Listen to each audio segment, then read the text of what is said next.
जी, जी, अब थोड़ी बेहतर। अस्सलाम वालेकुम everyone.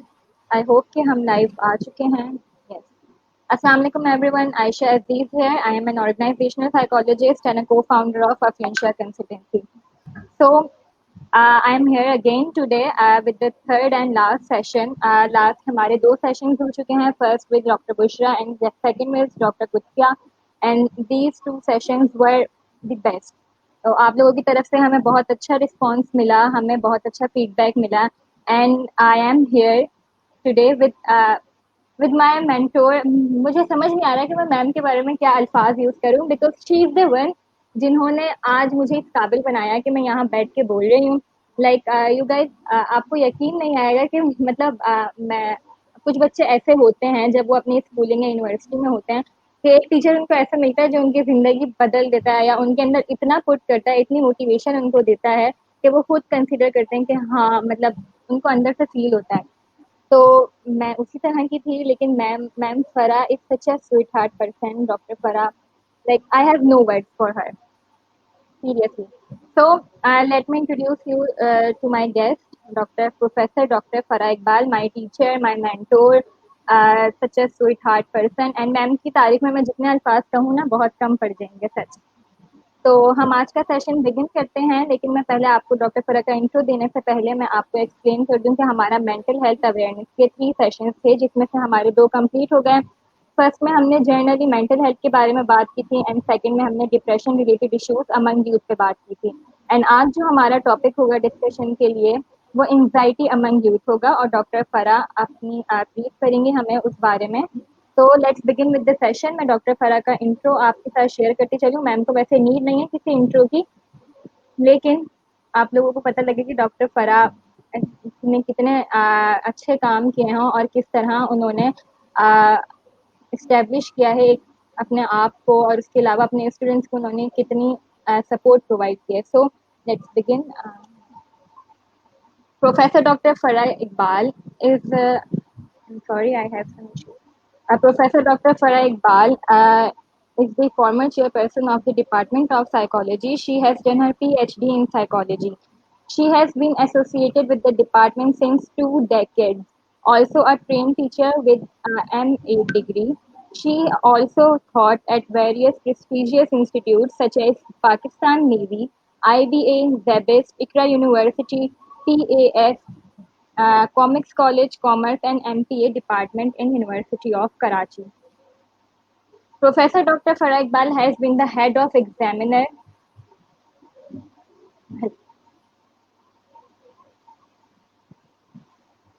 Professor Dr. Farah Iqbal has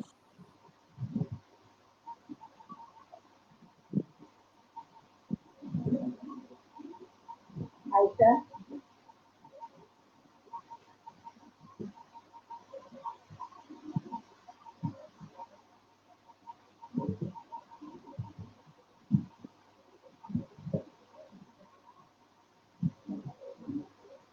I think so there are certain technical issues.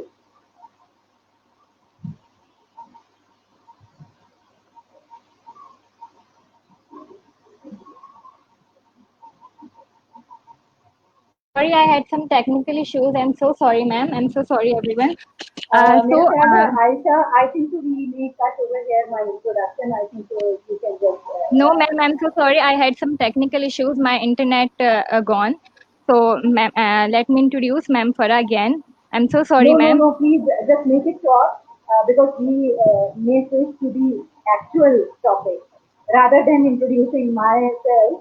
I've never been interested in No, कि बहुत ma'am. ज़्यादा लंबे चौड़े इंटरेस्ट नहीं होता है. आई मतलब नो आप बस आई मेरा नो कलेक्ट मैम. कीजिए. आई नो हाँ. मैम. मैम को कभी एग्जैक्टली मैम को कभी मैम ने कभी अपने इंट्रोडक्शन पे या मैम मैम ने हमेशा इस पे फोकस किया है कि काम होना चाहिए और हमारा जो एक टॉपिक है, हमारा जो मैसेज है वो लोगों तक कन्वे हो जाए. मैम को कभी अपने इंट्रोडक्शन की नीड नहीं हुई है, क्योंकि like I don't think doctor फरा के इंट्रोडक्शन जो है वो किसी को नहीं पता होगा. सो मैम फरा यूएन में कंसल्टेंट रह चुकी हैं. डॉक्टर फरा की काफ़ी रिसर्चेस पब्लिश हो चुकी हैं, जिनका अगर मैं जिक्र करूं तो वो बहुत लंबा हो जाएगा. तो डॉक्टर फरा काफ़ी ऑर्गेनाइजेशंस के साथ एसोसिएटेड हैं, जिनमें हमारे पास INGOs, COBS और डॉक्टर फरा इसके अलावा कराची यूनिवर्सिटी की एडमिनिस्ट्रेशन कमेटी की भी मेंबर रह चुकी हैं। सो मैम, मैं अगर टॉपिक को बिगिन करूं, जैसे हमारा टॉपिक लास्ट टाइम हमने डिप्रेशन पे बात की थी, तो डिप्रेशन एंड एंजाइटी बहुत रिलेटेड इश्यूज हैं, दोनों हमारी यूथ के अंदर आजकल बहुत कॉमन है। हमें ना सिर्फ सोशल मीडिया बल्कि हमारे अराउंड, हमारी जो सराउंडिंग में लोग हैं वो भी काफ़ी सफ़र कर रहे होते हैं। तो मैं एक फैक्ट है, मैं आप लोगों के साथ वो शेयर करना चाहूँगी सेशन बिगिन करने से पहले। करंट फैक्ट जो WHO के थ्रू हमें पता लगे हैं, रिसेंटली मैं उनकी एक रिपोर्ट को गो थ्रू कर रही थी, तो पता लगा है कि कितना जब भी जैसे हमने लास्ट टाइम बात की थी डिप्रेशन की, तो डिप्रेशन, अगर कोई बंदा डिप्रेशन से सफ़र कर रहा होता है तो there are most common chances कि वो एंजाइटी इश्यूज से भी सफ़र कर रहा होगा, या आप वाइस वर्सा समझ लें। तो हाफ ऑफ दी लोग जो हैं वो डायग्नोज हो जाते हैं, लेकिन काफ़ी लोगों को पता भी नहीं होता कि वो एंजाइटी या डिप्रेशन रिलेटेड इश्यूज से सफ़र कर रहे हैं, जिनमें ज़्यादातर हमारे पास अडल्ट्स आते हैं। अराउंड 6.8 मिलियन अडल्ट्स जो हैं वो इस वक्त एंजाइटी इश्यूज से सफ़र कर रहे हैं, और जिनमें से 43.32% सिर्फ अपना ट्रीटमेंट रिसीव कर रहे हैं। और अगर मैं पैनिक डिसऑर्डर्स की बात करूं, पैनिक डिसऑर्डर्स अडल्ट्स के अंदर हमें 6 मिलियन अडल्ट्स के अंदर पाए जाते हैं, जिनके अंदर विमेन का रेशो जो है वो सबसे ज़्यादा है। तो ma'am, can we start now? जी बिल्कुल। मैम, अगर प्लीज़ हमें एक्सप्लेन कीजिएगा एक लेमैन के लिए कि एंजाइटी क्या है, वो हमें किस तरह पता लगेगा कि हम एंजाइटी से सफ़र कर रहे हैं। बहुत मेहरबानी आयशा कि आपने मेरा इतना लंबा मेरा इंट्रोडक्शन दिया, जिसकी कोई खास जरूरत नहीं है। यहाँ असल मसला ये है कि जिस इश्यूज से हम लोग गुजर रहे हैं उसके ऊपर हम ज़्यादा फोकस करें। आपने बिल्कुल सही कहा कि जो WHO की रिपोर्ट्स आ रही हैं वो यही आ रही है कि यूथ बड़े ज़्यादा एंजाइटी का शिकार हुए हैं। अच्छा, यहाँ मैं एक थोड़ा सा क्लैरिटी कर दूँ आपको इससे पहले कि हम आगे जाएं। डिप्रेशन एक साइकोलॉजिकल पैथोलॉजी है, यानी डिजीज है साइकोलॉजिकल, जबकि पैनिक अटैक जो है वो एक डिजीज नहीं। फर्क है दोनों में। पैनिक अटैक डिजीज में नहीं आता, उसके जुमरे में नहीं आता, एक पैथोलॉजी नहीं है पैनिक अटैक। और पैनिक अटैक बिल्कुल नॉर्मल, जैसे आप कहते हैं कि कोई ना कोई किसी मोमेंट में कुछ भी हो जाए। मगर जब पैनिक डिसऑर्डर की बात करते हैं तो वो फिर पैथोलॉजी बन जाता है। तो इसको कंफ्यूज ना किया जाए, ना कंफ्यूजन में हम आए कि जो हमारा डिप्रेशन और पैनिक अटैक वो शायद एक जैसे हैं या वाइस वर्सा। ऐसा नहीं है। पैनिक अटैक जो है वो किसी को किसी वक्त भी और बहुत नॉर्मल इंडिविजुअल को कहीं भी किसी लम्हे भी हो सकता है। और जो आप डिप्रेशन की बात कर रही हैं उसके लिए खास मुद्दत से वक्त चाहिए होता है कि कम से कम 15 से 20 दिन जो है वो शख्स मॉर्निंग में रहे, और वो उसकी फीलिंग्स जो है वो सैड फीलिंग रहे, तब जाके वो पैथोलॉजी के कमरे में आता है। जबकि पैनिक अटैक और पैनिक डिसऑर्डर में फर्क है। पैनिक अटैक उस चीज को कहते हैं कि जो आप कहीं भी किसी भी मोमेंट पे किसी भी तरह के इस तरह की फीलिंग आए कि अब जो है वो आप कोई चीज कंट्रोल नहीं कर पा रहे हैं, और आपको जो है वो एहसास हो एक डर का, एक खौफ का, और वो खौफ जो है वो अनकंट्रोलेबल खौफ हो, और आपको ऐसा महसूस हो कि ये आपके ऊपर इस तरह से हमलावर हो सकता है ये खौफ कि जिसमें आपकी फंक्शनिंग जो है वो कोई प्रॉब्लम क्रिएट हो सके, या कोई आप मुश्किलात का शिकार हो जाए। इस वजह से पैनिक अटैक जो है वो मोमेंट्री होते हैं, वो कहीं भी किसी वक्त भी और बहुत छोटी ड्यूरेशन के लिए आ सकते हैं, और वो कोई बहुत तवील दौरानिए के नहीं होते हैं। वो बहुत से बहुत 20 से 30 मिनट के लिए होंगे, यानी आधे घंटे के अंदर अंदर ये खत्म भी हो जाएंगे। ये अचानक आते हैं, बगैर किसी तंबीह के, बगैर किसी इंडिकेशन के, बगैर किसी अलार्म के ये अचानक अटैक होते हैं और ये अचानक खत्म हो जाते हैं। उर्दू में यूजुअली मैं इसका तर्जुमा तो नहीं कर रही हूँ जारवी का, मगर जैसे आम से हम जो लेमन टर्मिनोलॉजी में हम कहते हैं ना कि हमें वसवसा हो गया, एक खौफ हो गया, एक अंदेशा हो गया, एक डर हो गया, ये वो तमाम चीजें जो हम कहते हैं ये वही पैनिक अटैक की तकरीबन एक लेमैन की सिम्टम्स की एक्सप्लेनेशन होती है या indication. Okay, okay, thank you ma'am, आपने एक्सप्लेन किया पैनिक अटैक के बारे में। Ma'am, if there any symptoms के हम पता लगा सकें कि हमारे साथ जो बंदा बैठा है वो सफ़र कर रहा है पैनिक अटैक से, क्या साइंस और क्या सिम्टम्स के थ्रू हम पता लगा सकते हैं? पैनिक अटैक जो है वो एक इस तरह की सिचुएशन आती है कि आपकी जो फिजिकल जो स्टेबिलिटी है वो मुतासर है। अब फिजिकल स्टेबिलिटी के अंदर अगर हम फिजियोलॉजिकल सिम्टम्स की बात करें तो जैसे स्ट्रेस की सिम्टम्स होती हैं कि जैसे हम जब बहुत तकलीफ का शिकार होते हैं तो हमारा हाथ जो है वो ट्रेमलिंग हो जाएगी, यानी शेकी हो जाएंगे, या कपकपाहट तारी हो जाएगी, हमारी सांस तेज चलने लगेगी, हमारी हार्ट बीट तेज हो जाएगी या पैल्पिटेशन होना शुरू हो जाएगी। इसी तरह से हमें ऐसा लगेगा कि चोकिंग हो रही है, जो कि फंस रही है हमारे गले में, हमसे बात सही नहीं हो पाएगी, हम जो है वो हमारी आंखें जो है वो सिकड़ सी जाएंगी। इसी तरह से हम जो है वो अपने अंदर एक राशि का सा एक फीलिंग का एहसास हो जाएगा हमें। इसी तरह से हमें जो है वो ऐसा लगेगा कि हम बस अंधेरा सा छा रहा है, हम जमीन की तरफ बैठते चले जा रहे हैं, हम इस तरह के एहसास में हैं कि हम खड़े नहीं हो पाएंगे, हम चल नहीं पाएंगे, हमारा दिल हमारे काबू में नहीं होगा, उसकी हार्ट बीट तो हमें अपने कानों में भी सुनाई देगी, सांसें हमारी लेना हमें दुश्वार एहसास होगा और इसकी वजह से हमें ठंडे भी लग सकते हैं। ये तमाम जो चीजें आ रही हैं ये आपके पैनिक अटैक की निशानियां हैं। Okay, okay. मैम ने बहुत बिल्कुल एक आसान तरीके से, जो एक नॉर्मल नॉन साइकोलॉजी का बंदा भी, हम वो भी आसानी से पता लगा सकते हैं कि अगर उसके सराउंडिंग में कोई बंदा है तो वो पैनिक, उसको पैनिक अटैक आ रहा है या वो उस पैनिक फील कर रहा है। मैम ने बहुत अच्छी तरीके से एक्सप्लेन किया। मैम प्लीज़, अगर हम कॉजेज़ पे बात करें कि पैनिक अटैक होता क्यों है, और डिफरेंस अगर हम साथ ही में डिफरेंस को भी लेके चलें, आपने पहले भी एक्सप्लेन किया पैनिक अटैक और पैनिक डिसऑर्डर के डिफरेंस के बारे में, तो क्या कॉजेज को लेके भी कुछ डिफरेंस आ सकता है? जी, मैं यही सवाल लेने वाली थी कि पैनिक अटैक और पैनिक डिसऑर्डर में बहुत थोड़ा फर्क है। तो ये फर्क है कि पैनिक अटैक बहुत मोमेंटरी होता है और किसी वक्त भी कहीं भी हो जाएगा और फिर उसके बाद हम भूल भाल भी जाते हैं, और उसकी ड्यूरेशन मैंने पहले भी कहा कि 20 से 30 मिनट हो सकती है, इससे ज्यादा नहीं हो।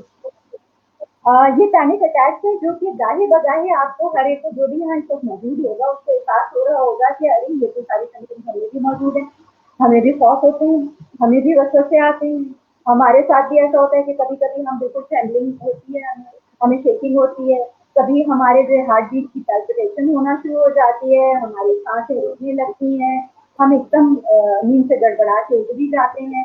ये तमाम चीजें जो है ये हमें कहीं ना कहीं किसी न किसी वक्त पे हमें नजर आती है। और बाद में ऐसा होता है कि हम कोई मूवी भी देख रहे हो या हमारे सामने कोई एक्सीडेंट भी हो गया हो, किसी का पुराना बात है कोई गिर गया हो या अचानक कुछ एकदम सरप्राइज हो गया हो, कोई भी एक ऐसी सरप्राइजिंग सिचुएशन हो जो कि जिसको हम फेयरफुल कह सकते हैं कि हम जरा डर खौफ का शिकार हो जाए, तो वो पैनिक अटैक लेकर आ सकता है। किसी के ऊपर भी आ सकता है और ये कहीं भी और किसी वक्त भी आ सकता है, नींद के अंदर भी आ सकता है कि कोई ख्वाब देखो और आपके अचानक हड़बड़ा के आंख खुल जाए, ये पैनिक अटैक हो जाए। पैनिक डिसऑर्डर ये कब बन जाता है? अगर ये गाहे बगाहे मुस्तकिल ये कंटिन्यूस प्रैक्टिस हो जाए कि आप किसी भी शख्स को अगर देखें कि वो पैनिक अटैक का शिकार हुए चला जा रहा है और फ्रीक्वेंट होता है, ये एक अटैक नहीं हो रहा है, ये मुस्तकिल कुछ अटैक हो रहे हैं, कुछ कुछ अरसे में, कुछ कुछ दिनों के बाद, कुछ कुछ वीक के बाद या कुछ कुछ खास मुद्दत के बाद, तो अगर इसी तरह की सिम्टम्स बार बार आ रही हैं तो फिर ये पैनिक डिसऑर्डर बन जाता है। और पैनिक डिसऑर्डर जो है फिर ये जरा सा मुश्किल ये होता है कि ये ऐसा जो है बगैर किसी कंसल्टेशन के इतनी आराम से नहीं हैंडल हो पाता, तो बेहतर ये होता है कि इसकी कंसल्टेशन हो। आपने ये कहा कि क्या हम इसको हैंडल कर सकते हैं पैनिक अटैक को? जी हाँ, बिल्कुल कर सकते हैं। वो पैनिक अटैक जो है उसको हैंडल करने के लिए हमारे पास बहुत सारे हमारे अपने अंदर बॉडी के ऐसे मैकेनिज्म होते हैं कि जिसको हम हैंडल कर सकते हैं और हम करते रहते हैं। इसी वजह से हम उन चीजों को उतनी तवज्जो भी नहीं देते। अचानक हमें ट्रांसपोर्टेशन हो रहा है कुछ देख के, या एग्जाम के वक्त हमें पैनिक अटैक्स आ जाते हैं, अंधेरा सा आने लगता है, सवाल सारे भूलने लगते हैं, जवाब बिल्कुल याद नहीं आते, लगता है हमने कुछ पढ़ा ही नहीं है, हार्ट बीट तेज होने लगती है। यूथ के साथ में ये बहुत सारे जो पढ़ाई में हैं वो तो होते हैं। इसी तरह से जब आप इंटरव्यू देने जाते हैं तो आपको ऐसा लगता है कि आपको कुछ बोल ही नहीं सकेंगे, नमनेस हो जाती है, आपको इस तरह का फीलिंग होती है कि आप बिल्कुल अभी नहीं गिर पड़ेंगे, और इस तरह जो है ये आपकी पैनिक अटैक होते हैं। और फिर उसके बाद जब आप इंटरव्यू से निकल आते हैं, एग्जाम से निकल आते हैं, उसके बाद आपको कोई इस तरह के प्रॉब्लम भी नहीं होते और आप भूल जाते हैं उन सारी सिचुएशन। इवन जब आप किसी तकरीब में जाते हैं और वहाँ अचानक जो है वो आपके साथ ऐसा कुछ हो जाता है कि कुछ एम्बैरेसिंग मूवमेंट हो जाते हैं, उस वक्त एकदम आप सेल्फिटेशन हो जाती है, और जब सेकंडों में वो चीज गुजर जाती है तो आप नॉर्मल हो जाते हैं, अपने फ्रेंड्स के साथ कुछ गतियों में मगन हो जाते हैं और एंगेज हो जाते हैं। तो पैनिक अटैक जो है वो बहुत मोमेंट्री होते हैं और बहुत थोड़े वक्त के लिए होते हैं, मगर अगर ये कंसेक्यूटिव आना शुरू हो, मुस्तकिल रहना शुरू हो जाए, ये मुस्तकिल कुछ कुछ दिनों में आने शुरू हो जाए और कुछ देर मतलब 20 से 30 मिनट ही रहे, मगर मुस्तकिल आना शुरू हो जाए कि हर हफ्ते हो रहे हैं, हर महीने हो रहे हैं, या 2-4 महीने के बाद मुस्तकिल आना शुरू हो गए, एक एक दफा आ रहा है, फिर 2-3 महीने के बाद फिर आ रहा है, तो अब ये डिसऑर्डर में बदल जाता है। और मुस्तकिल रहने के लिए डिसऑर्डर के अंदर जो है या पैनिक अटैक की जो मैंने कहा साइन और सिम्टम्स वो तकरीबन एक ही जैसी है, इसको प्रिडिक्ट नहीं किया जा सकता। पहले से ये नहीं कहा जा सकता कि ये पैनिक अटैक आएंगे, वो किसी वक्त भी किसी लम्हे में भी आ सकते हैं। मगर हाँ, अगर ये मुस्तकिल आ रहे हैं पैनिक अटैक, तो फिर आप ये समझ लें कि अब ये डिसऑर्डर में बदल गया। अच्छा, जब ये डिसऑर्डर में बदल जाता है तो उसके लिए फिर प्रॉब्लम ये होती है कि साइन और सिम्टम्स तो वही रहेंगे, कि फीलिंग सारी फिजियोलॉजिकल चेंजेस भी वही आएंगी, साइकोलॉजिकल केयर भी वही होगा, मगर होगा क्या कि हम उन सिचुएशंस को अवॉइड करना शुरू कर देंगे जहां हमें ये पैनिक अटैक पहले आया होता है। हम उन सिचुएशन से घबराने और हम उन सिचुएशन में जाने से पहले ही ऑफ का शिकार हो जाएंगे और हम पे वो अटैक्स आने शुरू हो जाएंगे, और हमें ऐसा लगेगा कि हम अब इस सिचुएशन को प्रॉपरली हैंडल नहीं कर पाएंगे। और वो हैंडल ऐसे नहीं कर पाएंगे कि अगर हमारे साथ कोई भी शख्स जो हमारे जिसके ऊपर हम डिपेंडेंट है, अगर वो शख्स हमारे साथ नहीं होगा तो फिर शायद हम हमारी कोई भी सिचुएशन हो सकती है, हम शायद बेहोश होकर भी गिर जाए, हमारे साथ कोई और प्रॉब्लम हो जाए, हमारे शायद लोगों के दरमियान हमारी हंसी हो जाए, शायद हमारे तमाशा बन जाए। उसकी वजह से हमें एक ऐसा खौफ सवार हो जाएगा कि हम उन सिचुएशंस को भी अवॉइड करना शुरू कर देंगे। बार दफा ऐसा होता है कि पैनिक अटैक जब कंटिन्यूस आते हैं और हम ये देखते हैं कि वो पैनिक अटैक कोई खास सिचुएशन में हुआ है, यानी कुछ खास खाने की वजह से हुआ, कुछ खास सिचुएशन में कुछ लोगों की मौजूदगी में हुआ, कोई खास जगह जाने से हुआ, तो हम उन सिचुएशंस को अवॉइड भी करना शुरू करते हैं, तो खास खाने को बंद भी करना शुरू कर देते हैं, खास लोगों की कंपनी को शेयर करना भी बंद कर देते हैं, हम उन जगहों पे जाना भी बंद कर देते हैं। तो ये एक तरह का सोशल फोबिया में भी बदल जाता है।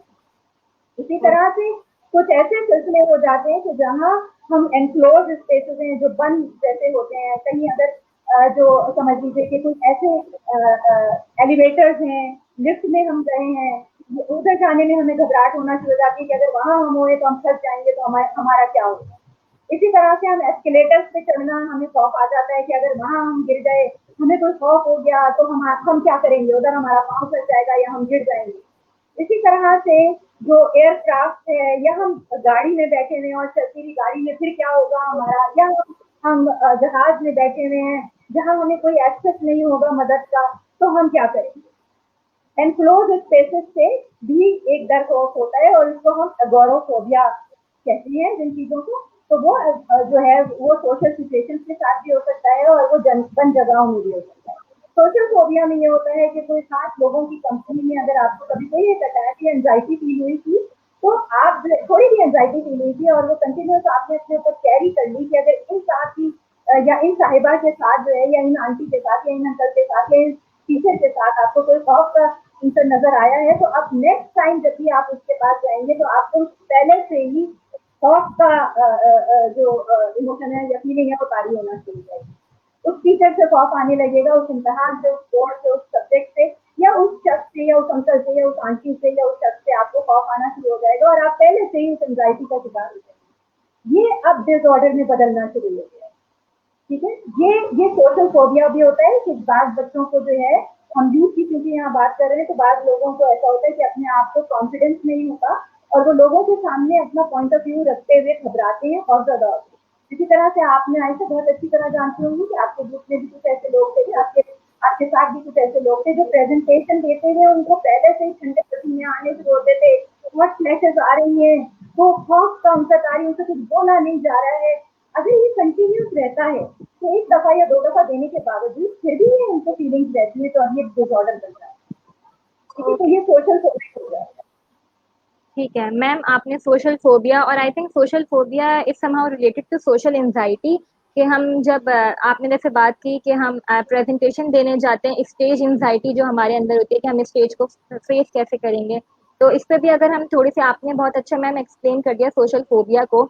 लेकिन जो जिन लोगों को स्टेज पे जाने का एक होता है डायरेक्ट, वो स्टेज पे जाके बोलेंगे कैसे, इसकी अगर आप थोड़ी सी हमारे साथ टिप्स शेयर कर दें, हम क्योंकि ये प्लेटफॉर्म NYE यूथ का प्लेटफॉर्म है, तो हमें ज़्यादातर अभी जो ऑडियंस वॉच कर रही है वो यूथ ही है, तो हम थोड़ी सी टिप्स यहाँ से लेके जाएं कि हम किस तरह इसको ओवरकम कर सकें जो सोशल एंजाइटी हमें होती है।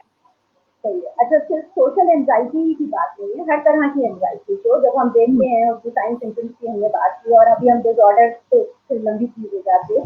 मगर क्योंकि ये एंजाइटी हर कोई मैं कहती हूँ यूज करता है अपनी जिंदगी में, और कोई जरूरी नहीं है यूज करें, आप यूज जो है, अब आप वालदाएं भी जब आप लेट हो जाते हो घरों पे, तो फिर वो जरा सा परेशान होना शुरू हो जाते हैं, उनको ये अटैक आने शुरू हो जाते हैं। तो आप लोगों को जैसे अगोराफोबिया है कि यानी अगर आप क्लास में बैठते हैं या किसी एग्जाम रूम में भी बैठते हुए भी, तो आपको ये अगोराफोबिया ही हो जाता है ना, कि आप वो उनके इंक्लोज स्पेस है तो आपको वहाँ एंजाइटी भी होती है, या फिर आप सोशल एंजाइटी की स्टेज प्राइट की आप बात करेंगे, या कॉन्फिडेंस जो आप प्रेजेंटेशन स्टेज के साथ जो है, जब प्रेजेंटेशन दे रहे होते हैं आपको खौफ होता है, या इत्तेफाक से क्लास में टीचर ने कोई क्वेश्चन कर लिया, हम तो स्टेज की तो दूर की बात है, क्लास में अगर क्वेश्चन भी करते हैं तो वहाँ कुछ बच्चे जो है जवाब आने के बावजूद इतना उन्हें खौफ सवार हो जाता है कि वो कैसे बात करें, अपना पॉइंट ऑफ व्यू टीचर को कैसे बताएं, हमारा मजाक ना उड़े, हमारे साथ ये प्रॉब्लम है। ये छोटी छोटी सी जो बातें हैं ये खौफ एक पैदा करती है, और इसको मैं यही कह सकती हूँ, fear of fear, fear of fear. ठीक है, किसी भी सूरत में ये पैनिक अटैक है ही फियर ऑफ फियर, यानी खौफ का खौफ है। ठीक है जी। एग्जैक्टली। अच्छा, अब वो किसी भी तरह से हो सकता है, ठीक है, वो मुझसे भी होता होगा आप लोगों को, यस मैंने मैम, पढ़ा था। होता था, एग्जैक्टली मैम होता था। सही है। और ये भी याद होगा कि जब आप लोगों ने एक सेमिनार किया था तो मैंने कहा था नहीं, सिर्फ 2 बच्चे स्टेज पे नहीं जाएंगे, हर एक को ये अपॉर्चुनिटी मिलेगी कि वो स्टेज पे जाएगा और ये उसका फियर निकलेगा। और आप लोगों ने कहा एग्जैक्टली, नहीं मैडम, हम तो तैयार ही नहीं है। तो मैंने कहा नहीं, आप करें तैयार, मैं आपको कहती हूँ, आप जाएंगे और आपको बोलना है। और एग्जैक्टली तो ब्लंडर्स मैम, होती हैं, मगर वो होता है। अच्छा, अब उसके लिए करना क्या है? बहुत आसान, बहुत आसान, जो आप अपनी स्ट्रेसेस को भी अपने रिलीज कर सकते हैं, अपने पैनिक अटैक्स को भी हैंडल कर सकते हैं, बहुत आसान तरीके। I request all the youth, सबसे पहले आप अपने जो डेली रूटीन्स हैं उसको करेक्ट कीजिए। अब आप कहेंगे मैडम ये हमेशा से यही कहती है, नाश्ता अच्छा करो, खाना खाओ, तो हाँ, सही अपनी से हेल्थ का प्रॉपर, ख्याल रखो, अपनी नींद का ठीक है, ख्याल रखो। नींद का ख्याल रखो। तो बिल्कुल। सबसे पहले जो है जिनसे आपको तवज्जो देनी, देखिए ये आसान तरीके, बाकी चीजें जो साइकोलॉजिकल होती हैं वो डिफिकल्ट थोड़ी सी हो जाती है प्रैक्टिस पर हैंडल करने के लिए, एज कम्पेयर जो हमारी अपनी बॉडी को हम हैंडल करते हैं बचपन से हमें तरीका पता है, उनको आसान है तरीका। जो सबसे आसान तरीके हैं उससे मैं शुरू करती हूँ, वो ये है कि आप अपनी डाइट को बैलेंस कीजिए।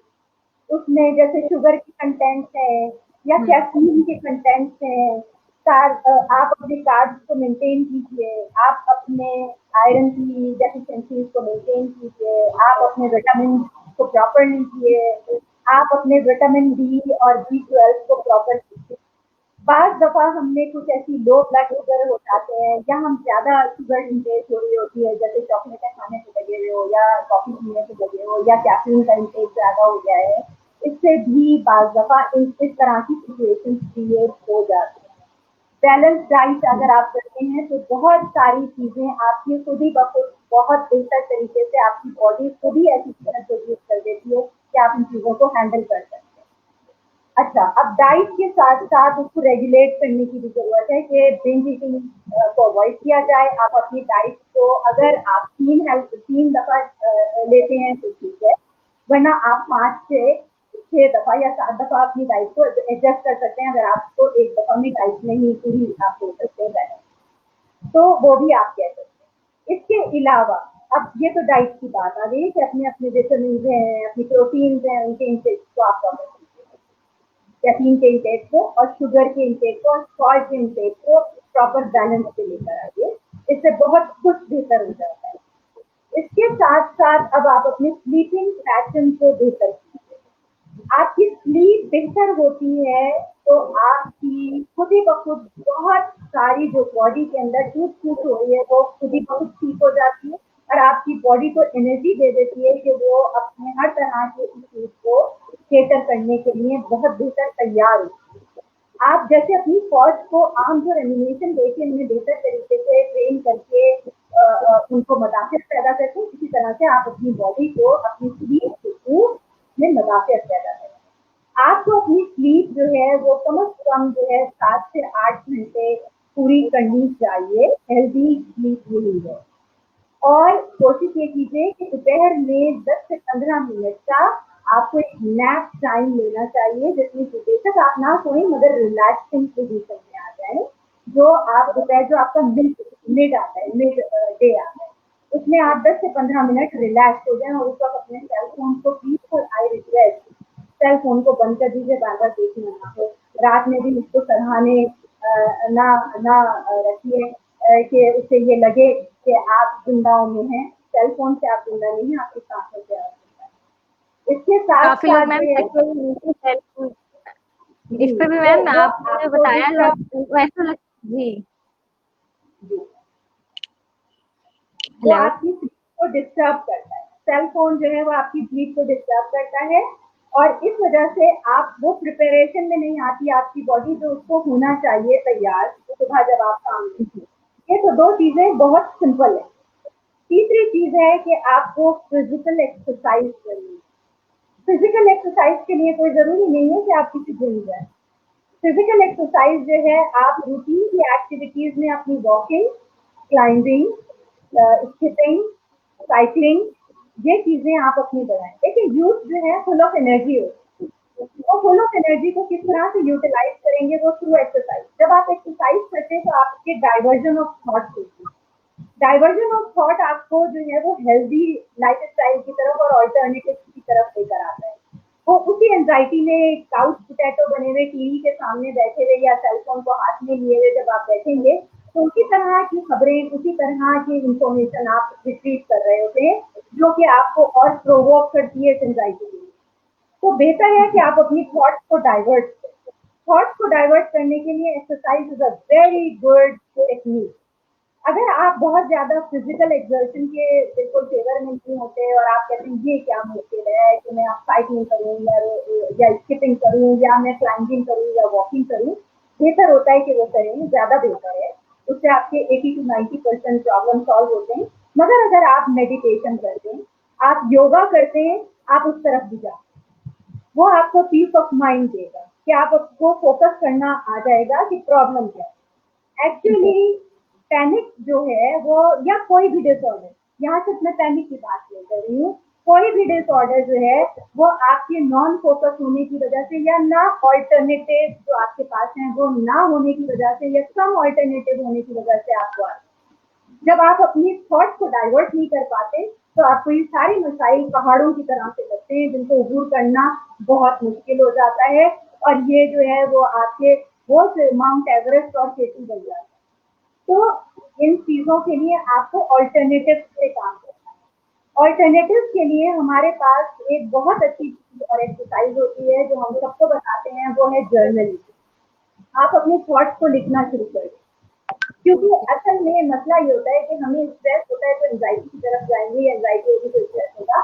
अगर आप जर्नलिंग कर रहे हैं, क्योंकि फाइट और फ्लाइट बिहेवियर, फाइट और फ्लाइट बिहेवियर का मतलब ये होता है या तो आप उससे फेस टू फेस चैलेंज ले लें या फिर भाग जाए। जब भागेंगे तो हो सकता है कि वो आपके पीछे पीछे भागेगा और आप कहाँ तक डिनाइल में रहेंगे, आप कहाँ तक उसको डिसएग्री करेंगे कि ये प्रॉब्लम नहीं है। तो एक्सेप्टेंस सबसे बड़ा रियलाइजेशन है उस प्रॉब्लम को आधा अपने हैंडल करने का। ठीक है, अगर आप इस कंटिन्यूस डिनाइल में रहेंगे कि नहीं मैं कुछ कर नहीं सकती, मेरे पास कोई इसका हल नहीं है, तो ये फिर आपको और डराएगा। ठीक है, वो दुश्मन आपका बहुत बड़ा हो जाए। आप जर्नलिंग कर लीजिए, आप लिखिए कि उस वक्त आपको क्या फीलिंग होती है जब ये अटैक्स आते हैं। आप लिखिए, आप उनको, और अगर आप किसी के दोस्त हैं जिसको ये पैनिक अटैक्स आ रहा है, वो आपके फ्रेंड हैं, तो आप उनसे पूछिए कि अच्छा आपको क्या साइन सिम्टम्स होती है, अच्छा आप बताइए कि आप क्या फील करते हैं, आपको किस वजह से होता है, ठीक है। वो आप उसको लेकर आ रहे हैं कि वो अपनी थॉट्स को अलाउड आपके सामने रिफ्लेक्ट करे। जब वो लाउडली उस चीज को रिफ्लेक्ट करता है तो वो उस चीज को एक्सेप्ट भी करना शुरू कर देता है, और वो डिनाई में नहीं होता, और उसका फियर जब एक्सेप्टेंस हो जाता है तो फियर कम होना शुरू हो जाता है। जब कम होगा फियर तो फिर हमें हल भी नजर आएंगे, और एग्जैक्टली। उससे फिर हमें ये मालूम होता है कि हम ये देखते हैं कि अच्छा उस फियर के जो ये तो रेपरकशन है, ठीक है, ये तो बुराइयां हैं, ये तो कॉन्सिक्वेंसेज है, उस फियर में आप क्या समझते हैं इसको कैसे हैंडल किया जा सकता है, ठीक है। हम क्योंकि अपने सबसे बेहतर जज होते हैं, हमें पता होता है हमने क्या खूबियां है, हमने क्या खामियां है, तो एक तरह से शॉर्ट एनालिसिस करेंगे हम अपनी स्ट्रेंथ और वीकनेसेस पर। फिर हम ये देखेंगे कि हमारे पास क्या अपॉर्चुनिटीज हैं और क्या हमारी थ्रेट्स हैं। उन अपॉर्चुनिटीज को देखेंगे कि हम किस किस तरह से हम इस काबिल हैं कि हम वो चीजें कर सकते हैं या नहीं कर सकते, और हम पे वो थ्रेट क्या होंगे। फिर हम उसे सिंगल आउट करने की कोशिश करें कि वो थ्रेट क्या है, और वो थ्रेट हम अपनी अपॉर्चुनिटीज से खुद ही खुद हल कर सकते हैं। कि अगर अगर हमारी नींद सही नहीं है, अगर हमारी एक्सरसाइज सही नहीं है, हमारे इर्द गिर्द जो है हमें वैसे हो रही है, तो हम किसको कंसल्ट कर सकते हैं। हम अगर मीडिया, हम क्या डाइवर्ट, अगर मैं कोई मूवी लगा लूँ, अगर मैं कोई गाना सुन लूँ, अगर मैं किसी दोस्त से बात कर लूँ, अगर मैं कोई पॉजिटिव चीजें देख लूँ, कुछ नहीं जी, कार्टून देख लें, कोई मसला नहीं। आप अपनी थॉट के, या आप कोई काम कोई खाना पकाने लग जाए, कोई स्टिचिंग कर लें, कोई पेंटिंग कर लें, best best thing, these are best option. Painting कर लें, कोई गुनगुनाने लगे, ये डाइवर्जन है। इससे क्या होगा कि आप डाइवर्ट हो जाते हैं, और वो जो आपकी ऑलरेडी बहुत ज्यादा ट्रिगरिंग हो गई है आपके जहन में, वो कम होना शुरू हो जाती है। जैसे आपकी चोट होती है ना, जब आप उसके ऊपर कोई पेन इस तरह से कोई लगा रहे होते हैं, तो इससे क्या होता है कि आपका जो वो रिड्यूस होता है स्वेलिंग। जब आपकी वो स्वेलिंग रिड्यूस होती है तो पेन भी थोड़ी बहुत कम होना शुरू हो जाता है, ठीक है। तो इसी तरह से जहन की जो आपकी मेम्ब्रेन, जो वेन, जो आपके ये सारी जो सिलसिले हैं, मैं सब इन डिटेल में नहीं जा रही हूँ, मैं बहुत आसान अल्फाज में बात कर रही हूँ, जो साइकोलॉजी की ना भी स्टूडेंट हो वो समझ जाए। तो उनके लिए ये ट्रिगरिंग जो है वो फिर कम हो जाती है। जब ट्रिगरिंग कम हो जाती है तो फिर रास्ते बन जाते हैं कि वो हमारे मैसेजेस कन्वे हो सके, कि जो हमारे पॉजिटिव मैसेजेस हैं उन जगहों पे जहाँ से हमारी फीलिंग पॉजिटिव आ सकती है, ठीक है। तो थोड़ी सी डाइवर्जेंस की जरूरत है जी। ओके, वेरी ट्रू मैम, बहुत अच्छा आपने एक्सप्लेन किया। और जो लाइक आपने स्टेज एंजाइटी पे बात की, तो उसमें मैं एक पॉइंट ऐड करना चाहूंगी कि एक आपका हेड जो है, जिस तरह आपने हमें मोटिवेट किया कि तुम सब इस स्टेज पे जाओगे, तुम लोग कर सकते हो, यू कैन डू इट, ये वर्ड जो है वो आपके अंदर मोटिवेशन लेके आता है और ये आपसे वाकई में काम करवाता है। तो आई थिंक इसमें मेंटोर हेड जो आपके पूरी डील कर रहे होते हैं उनका बहुत बड़ा हाथ होता है कि वो आपकी एंजाइटी को कम करवा सकें, आपकी मोटिवेशन को इंक्रीज कर सकें। तो मैम अभी हमारे पास एक क्वेश्चन आया है और मैं रिक्वेस्ट करूंगी हमारे व्यूवर्स से कि प्लीज वो अगर उनके पास क्वेश्चंस हैं तो वो शेयर करें हमसे, हम उनको यहाँ पे एड्रेस करेंगे। कि अगर कोई बंदा एंजाइटी फील कर रहा है या पैनिक अटैक फील कर रहा है तो क्या हम उसको उस वक्त पानी दें, उसके लिए हम ऐसे लाइक कुछ लोग ऐसे होते हैं जिनको बेहोशी भी आने लग जाती है, उनकी जो फिजिकल हेल्थ है वो भी लो होती है, तो उनके साथ हम उनको किस तरीके से डील करें, उनको किस तरह हेल्प करें? जी, मैंने कहा कि इसकी एक सिम्टम स्ट्रोकिंग भी होती है, ठीक है। अगर आप उस वक्त पानी देंगे और वो उसकी पैल्पिटेशन हो रही है, उसकी सांस मुश्किल आ रही है, और पानी देंगे तो ठंडा लग जाएगा उसे और वो फिर स्ट्रोक हो जाएगा। तो बेहतर ये होता है कि डाइवर्जेंस से लेकर आए, वो है आप उसके साथ बैठिए, वो अगर आपके करीब है और आपका वो स्पेस, जो पर्सनल स्पेस है आपका उसके साथ, तो आप उसको हाथ आप अपना दे सकते हैं, उसका उसको ये बता सकते हैं कि आप उसके साथ हैं, ठीक है। आप उसके हाथ को पकड़ सकते हैं। अगर वो ऐसा लग रहा है कि वो बेहोश हो जाएगा तो उसे कहीं बिठा दीजिए और एक खुली जगह पे बिठाइए, ठीक है। ऐसा कंफाइंड प्लेसेस पे ना बिठाइए कि एनक्लोज स्पेसेस हैं या कंफाइंड प्लेसेस हैं, हवा का वहाँ गुजर रहेगा, ठीक है, हवा रहनी चाहिए उस जगह पर, और वो बिल्कुल ऐसा बंद जगह ना हो, ठीक है। इसके साथ साथ उसको अपने हाथ के थ्रू या उसके बैक के थ्रू उसको ये बताइए कि आप उसके साथ हैं, और उसको टच, जो गुड टच है वो उसको दीजिए, गुड टच उसको बताइए और उसके साथ रहिए। उसके बाद उसको डीप ब्रीदिंग की एक्सरसाइज करवाइए। डीप ब्रीदिंग जो है वो क्या होती है कि हमें अपने नोज से, ठीक है, मुंह से नहीं, नोज से हमें सांस खींचनी होती है, और वो 5 का काउंट होता है, 1 2 3 4 5, ठीक है। उसको 5 1 2 3 4 5 करके होल्ड करना है, और फिर उसको माउथ के थ्रू 1 2 3 4 5 के थ्रू निकालनी है। वो जो आपने ब्रीथ ली, वो ये डीप ब्रीदिंग एक्सरसाइज है जो बहुत आसान है। ये आप खुद भी ना भी आए पैनिक अटैक, ये डीप ब्रीदिंग एक्सरसाइज आप किसी भी स्ट्रेस में, किसी भी टेंशन में आप कर सकते हैं, या कोई नया काम आप करने जाएं, या स्टेज पे जाने से पहले, या एग्जाम में जाने से पहले, या कुछ काम करने से पहले आप ये कर सकते हैं। ये बहुत अच्छी एक्सरसाइज है जो आपकी ब्रीदिंग को कंट्रोल करेगी। जब आपकी ब्रीदिंग कंट्रोल हो जाती है तो उससे बहुत सारी एंजाइटीज ऑलरेडी कंट्रोल होती है। तो ये आप कंटिन्यू करवाएं। कोई भी आपका साथी है या आप खुद हैं और आपको समझ आ रहा है कि अब आपकी कंडीशन ऐसी हो रही है कि अब आप बिल्कुल कंट्रोल नहीं कर पाएंगे, तो उससे पहले ही आप शुरू कर दें ब्रीदिंग एक्सरसाइज।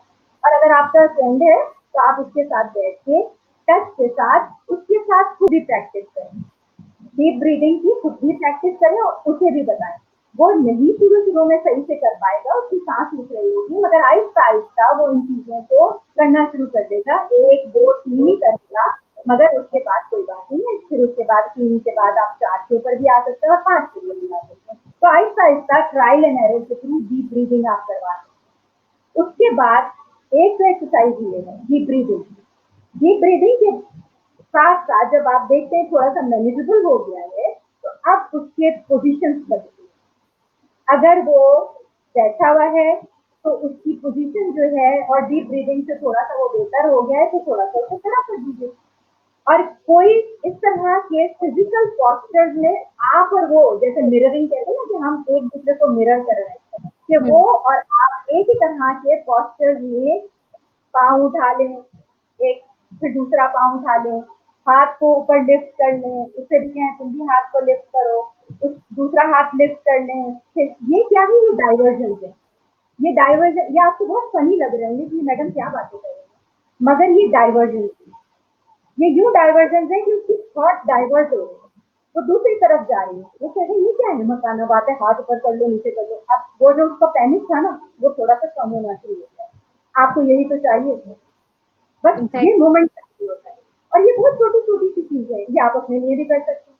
अगर पैनिक हो रहा है तो आप इस तरह से डीप ब्रीदिंग करें। डीप ब्रीदिंग के बाद आपको लगता है कि आप उसकी बॉडी की थोड़े बहुत आप कंट्रोल में आ गए, तो आप अपने पोजीशन बदल दें, एक चेयर से दूसरी चेयर पे बैठ जाएं, थोड़ा सा वॉक कर लें, हाथ उठा लें, पाँव को थोड़ा कर लें, थोड़ा सा रोटेट कर लें clock wise anti clock wise अपने एंकल्स को, ठीक है। इसी तरह से हैंड मूवमेंट की कोई एक्सरसाइज कर लें। ये तमाम चीजें जो है ये फॉरन की फॉरन टिप्स है जो फौरन आपको थोड़ा सा रिलैक्स कर दें, ठीक है। इसके साथ फिर एडवांस टेक्निक्स आती हैं कि अब अगर वो अब थोड़े से बेहतर कंडीशन में हो जाता है आपका फ्रेंड या आप, तो अब सोचना शुरू कर दें कि ये क्या हुआ था, ये क्यों हुआ था, इससे पहले क्या हुआ था, मैंने क्या सोच लेकर आई थी, ये क्या ऐसे मामला हो गए थे, या ऐसा तो नहीं था कि कुछ ऐसा खा लिया था, कुछ ऐसी जगह पहुंच गई थी, या किसी सोच आ गई थी, या कोई चीज देख ली थी, तो इस तरह से तो नहीं हो गया। तो ये तमाम जो कोविड कंडीशन हैं वो आप आइडेंटिफाई करें, जो तमाम आपकी जो साइन सिम्टम्स बॉडी देती है वो आप मालूम कर लेंगे। तो थोड़ा सा जब आप रिलैक्स हो जाते हैं तो ये अपनी चीजें आप मालूम कर लेते हैं, फिर उसके ऊपर आप वर्कआउट कर लेते हैं कि अब हमें फ्यूचर में अपनी स्ट्रेटेजीज फिर आइंदा जो है वो सोच के साथ आप बना सकते हैं। और जरूरी नहीं है कि वो काम पूरा एक वक्त में एक ही सारा टाइम में कीजिए। आप जाहिर बजाहिर प्रैक्टिस करते करते थोड़े थोड़े से, यानी एक दफा आप कुछ प्रैक्टिस कर लें, दूसरी दफा कुछ प्रैक्टिस, जब वो इस मेच्योरिटी लेवल पे आता है कि वो अंडरस्टैंड करना शुरू है अब आप उसके साथ 1-to-1 face to face talk में आप पूछें कि क्या स्टेज है, आप उससे पूछें, लाउड थिंकिंग करवाएं, उसके बाद उससे कहें कि अच्छा ये है, अब इन इन पॉइंट्स पे हम बात करते हैं कि आपको क्या लगता है कि ये मसला क्यों है और इसका हल आपके पास क्या है। और एक हल नहीं है, इसका दूसरा हल क्या होगा, फिर तीसरा हल क्या होगा, आप जरा सोचें, कोशिश करें, ये सोच के आए या बताएं या लिखें कहीं, ठीक है। ये तमाम चीजें बहुत बेहतरी से आपको बहुत बहुत बेहतर सिचुएशन में ले आएंगी और वो डिसऑर्डर में भी नहीं बदलेगा और डिसऑर्डर को भी मैनेज कर लेंगे आप बहुत हद तक अपने डिसऑर्डर को भी मैनेज कर लेंगे। आपको बहुत ज्यादा कंसल्टेंसीज में भी जाने की जरूरत नहीं होगी क्योंकि वो कंसल्टेंसीज इसी तरह की आपको एक्सरसाइज करवाएंगे। Exactly, very true ma'am. बिल्कुल आपने सही बात की, और डाइवर्जन की जो आपने बात की है वो एक ऐसी चीज़ है जो लाइक कुछ लोगों को आजकल, अगर हम करंट एरा की बात करें, कोविड की सिचुएशन है, तो हमारी अभी फिजिकल लर्निंग इतनी नहीं हो रही, हम कहीं जाके कुछ अटेंड नहीं कर पा रहे या कहीं जाके कुछ प्रेजेंट नहीं कर रहे, तो कैमरा ही हमारा अभी समझे स्टेज है।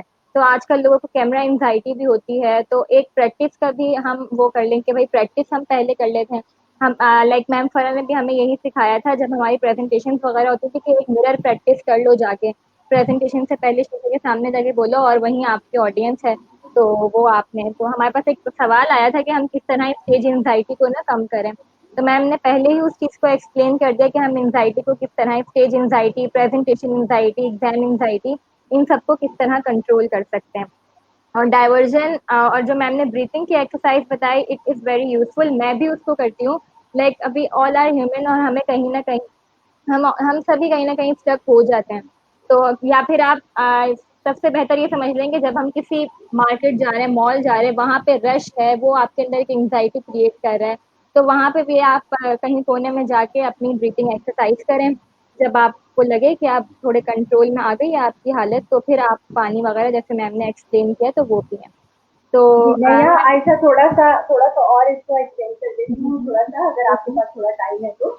मैं आपको ये सिर्फ कह देती हूँ, जो स्टेज एंजाइटी है तो थोड़ी सी ब्रीदिंग एक्सरसाइज कर लें, थोड़ा सा एक कोशिश कीजिए अपने पॉस्चर को, स्ट्रेट पॉस्चर, जो हमेशा मैं आपसे कहती थी कि स्ट्रेट पॉस्चर रखिए आप, और वो थोड़ी सी वॉक कीजिए स्ट्रेट पॉस्चर के साथ, अपने शोल्डर्स को स्ट्रेट रखिए, अपने बैक को स्ट्रेट रखिए, थोड़ी सी वॉक कीजिए। डीप ब्रीदिंग कर ली आपने, और यही डीप ब्रीदिंग आप कैरी कीजिए, पॉस्चर जो आपने स्ट्रेट है, थोड़ी सी वॉक कीजिए, और वो वॉक लाइट वॉक कीजिए, बहुत फास्ट वॉक नहीं कीजिए, लाइट वॉक कीजिए, और स्ट्रेट पॉस्चर के साथ सिर्फ 1 मिनट वो वॉक कर लीजिए।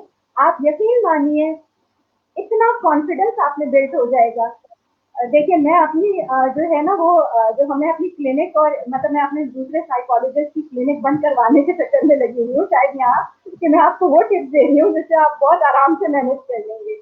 मैं नहीं चाहती कि हम ये कहें कि हम किसी डिसऑर्डर का शिकार हैं।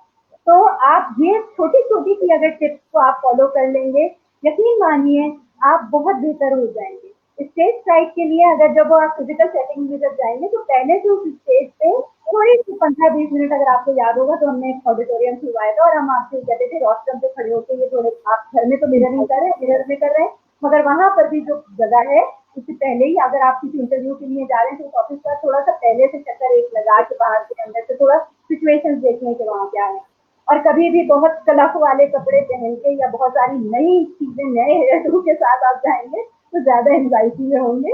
आप पहले इस्तेमाल हुई हुई चीजों को बेहतर अगर तरीके से, क्योंकि आपको उससे पॉजिटिव मिल चुका है वाइब, तो आप उन पॉजिटिव से काम करेंगे। एग्जैक्टली, कंफर्टेबल हो जाते हैं। वेरी ट्रू मैम, आपने बहुत अच्छे तरीके से एक्सप्लेन किया। लाइक विदाउट साइकोलॉजी, जिस बंदे ने साइकोलॉजी नहीं पढ़ी वो आसानी से समझ सकता है इन बातों को, और आपने बहुत अच्छी सेल्फ हमें टिप्स बताई जो हम खुद के लिए भी यूज़ कर सकते हैं, और जो हमारे अगर सराउंडिंग में कोई फेस कर रहा है पैनिक अटैक या एंजाइटी, तो हम उसके ऊपर भी वो अप्लाई कर सकते हैं। Thank you so much ma'am, हमें इतनी इतनी यूजफुल टिप्स बताने के लिए, इतनी यूजफुल टॉक के लिए। मैम आपकी तरफ से क्या मैसेज होगा जो एक हमारी यूथ को जाएगा कि वो अपने अंदर पॉजिटिविटी को किस तरह मेंटेन रखें और नेगेटिविटी से किस तरह दूर रहें। हमारे पास एक डिवाइस है, हमारी फिंगर टिप पे आजकल सब कुछ है, हम एक क्लिक के जरिए सारी चीज़ें अपने आगे हासिल कर लेते हैं। तो अब वो जो चीज़ें आती हैं उनमें नेगेटिव चीज़ें हमारे सराउंडिंग में ज़्यादा हमें नज़र आती हैं। अगर हम सोशल मीडिया की बात करें, हमारी ज़्यादा एंगेजमेंट वहीं से है। तो वहाँ पे अब नेगेटिविटी इतनी ज़्यादा है, वहाँ पे कोई किसी का मज़ाक उड़ा रहा है, किसी को कोई क्रिटिसाइज़ कर रहा है। तो ऐसे हालात में हम अपने आप को किस तरह पॉज़िटिव रखें, किस तरह पॉज़िटिविटी को मेंटेन रखें? सही। अच्छा आयशा, पहले तो मुझे ये बताइए कि मेरे पास अभी कितना वक़्त रह गया है? Ma'am we have 5 more minutes only. 5 minute. अच्छा, फिर मैं इसको बहुत जल्दी बात कर देती हूँ। एग्ज़ैक्टली। देखिए, मैं किसी यूथ के साथ रहती हूँ और ज़ाहिर है एज़ अ टीचर भी हूँ, और फिर दूसरे ये कि डब्ल्यूएचओ ने भी और बहुत सारी रिसर्च भी है। आजकल वो देख रहे हैं कि जो यूथ हैं वो ज़्यादा एंग्ज़ायटी का शिकार हो रहे हैं। यूथ जो हैं वो ज़्यादा प्रॉब्लम और नेगेटिविटी का शिकार हो रहे हैं as compare to the other people. क्योंकि ये उनके लिए सडन, एक तरह से कहें कि एक सडन सिचुएशन है जो बड़ी उनको अभी, क्योंकि वो मेच्योरिटी इतनी नहीं आई है तो उन चीज़ों को टेकअप कर सकें, इसमें उनका कोई कसूर नहीं है। ज़ाहिर है वो इतने एक्सपीरियंस नहीं है, इतने ज़्यादा वो इम्यूनिटी उनकी डेवलप नहीं हुई है, यानी साइकोलॉजिकल डिफरेंस। तो थोड़ा-सा मैं ये कहूँगी वापस से कि थोड़ा-सा जो अगर नेगेटिविटी अगर मुंतकिल आ रही है कोई मीडिया से, कोई चैनल से, कोई इस तरह के, तो थोड़े से डाइवर्जन कीजिए। आप थोड़ा सा डाइवर्ट कर दीजिए। अगर कोई एक सिचुएशन में जो है वो नेगेटिव बार-बार मैसेजेस आ रहे हैं, तो अगर आप उसे हैंडल नहीं कर सके, तो थोड़ा-सा रोक और थोड़ा सा पॉजिटिविटी की तरफ चले जाएँ। क्योंकि एक्चुअली है ये कि अगर आप सिर्फ नेगेटिव नेगेटिव ही देखते रहेंगे तो वो सिचुएशन आपको अपने अंदर एब्सॉर्ब कर लेगी और आप भी उसका पार्ट एंड पार्सल कर जाएंगे। नेगेटिविटी को हैंडल करने के लिए सबसे पहली चीज तो ये होती है कि आप थोड़ा सा होल्ड कर लें इन चीजों को और एक गेट उधर लगा दें कि ये बंद बांध दिया है आपने। इसी तरह से फिर आप ये काम कीजिएगा कि अगर उस नेगेटिविटी को आपको करना है तो आप डाइवर्जन से आ जाइए। और वो डाइवर्जन ये होंगे कि अगर आपको कोई भी म्यूजिक पसंद है तो म्यूजिक देख लीजिए, क्योंकि अब वो मैसेजेस ना देखें, आप म्यूजिक कर लें, आप सुन लें गाने, आप कोई मूवी देख लें, आप कोई, अगर आपको वॉक करना पसंद है वॉक कर लें, आप आपको कोई एक्सरसाइज फिजिकल करना पसंद है वो कर लें, कोई योगा पसंद है वो कर लें, कोई मेडिटेशन पसंद है वो कर लें, खाना बनाना पसंद है वो कर लें, किसी चैट करना है अपने किसी फ्रेंड से, किसी फैमिली मेंबर से वो कर लें, कोई कोई पेंटिंग कर लें, कोई इस तरह की डिजाइनिंग कर लें, क्योंकि वो भी तो बहुत सारी चीजें आ गई है ना। वो तो फ्री ऑफ कॉस्ट भी आपको आजकल कोर्सेज मिल रहे हैं, तो आप अपने आप को डाइवर्ट कीजिए, अपनी क्रिएटिविटी को यहाँ बूस्ट कीजिए। आप वो चीजें तलाश करने की कोशिश कीजिए जो आपकी स्ट्रेंथ है। आप ऑनलाइन वो चीजें कर लीजिए जो आपको हमेशा से शौक था, गाना गाने का शौक था, पेंटिंग करने का शौक था, पकाने का शौक था, कुछ कुछ खेलने का शौक था, कोई लर्न करने का शौक था, आप उस तरफ जाइए, क्योंकि ये टाइम मिल रहा है, ये पीस टाइम है आपके लिए और ये आपके एक्सप्लोरेशन का टाइम है। ये इसको आप इस तरह से देखिए कि अल्लाह ने आपको ये वक्त दे दिया है कि जिसमें आप अपने आप को जानने की कोशिश कर रहे हैं, और एग्जैक्टली। जानने की जब कोशिश कर लेंगे तो आपको अपनी स्ट्रेंथ के बारे में पता चल जाएगा। आप अपनी, देखें जी, नेगेटिव की बात ना करें। मैं हमेशा आपसे ये कहती हूँ और हमेशा कहती रही हूँ और आयशा इस बात की गवाह है कि आप अपनी पॉजिटिव चीजों पे फोकस कीजिए जो आपकी स्ट्रेंथ है। देखिए, जब आप अपनी स्ट्रेंथ को और स्ट्रॉन्ग करेंगे तो वो खुद ही आपकी तमाम नेगेटिविटी पे ओवरशेड हो जाएगी। ठीक है, आप जब भी अपने जब भी कोई डिजाइनिंग की तरफ जाते हैं, मेकअप या इस तरह की चीजों की तरफ जाते हैं, तो आप कहते हैं हमें पॉजिटिव चीज क्या है, हमारी स्ट्रेंथ क्या है, आप उसको फोकस करते हैं कि ये चीज को मुझे एनहांस करना है। इसी तरह से जब आप क्लास में होते हैं तो आपको जो सब्जेक्ट सबसे अच्छा लगता है आप उसके लिए कहते हैं ये मैं और अच्छी तरह से प्रिपेयर करूँ। तो जो आपकी स्ट्रेंथ है, अगर आप नेगेटिव इसको भूल जाइए, वो है, होने दो, वो तो होगा, वो सब में है। आपकी पॉजिटिव क्या चीज है उसको देखें, जो चीज पॉजिटिव है उसको और स्ट्रॉन्ग कीजिए।